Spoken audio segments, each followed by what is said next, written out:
زموږ خلک وایي دا موسیقي د روح غذا ده او دا مسله بالکل په احتیاط سره سړی ونه وایي تعبیر په ونه کې ځکه د کفر خطر ځینې ډېر خلک ډېر دا خبرې کوي موسیقي وایي د روح غذا ده نو دی هلته ویلي و چې زموږ روح خو اوس په موسیقي مختص وی د غذا یې دغه پر بنده کې ذاتي ختمیږي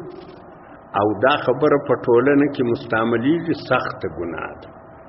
څوک بیا وایي ډول د پښتنو ثقافت یعنی پښتانه ډومان دي دغه مطلب دا خبرې له دې واجب کوي چې څنګه پر فجور باندې خلکو ته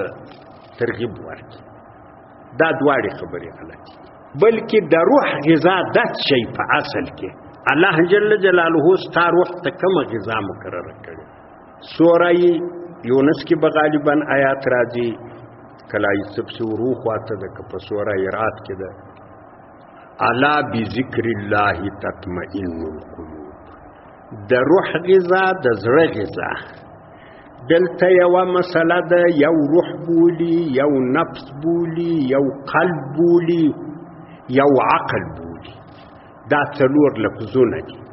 روح ده نفس ده قلب ده عقل ده دا څلور لفظونه دي دا څلور لفظونه چې دي مصداق یو شی ده قلب روح یو خو قلب هغه غوښه ده د انسان په بدن کې هغه قلب حقیقي نه ده قلب هغه ده چې له دغې غوښې سره تعلق د دغې ته درس ورکوي د دغه غذا الله جل جلاله د اعلی ذکر مقرر کړی ده ته وا موسیقي غذا ده نو دا بیخي د قرآن په خلاف خبر ده موږ خو هلاک په دغه باندې یو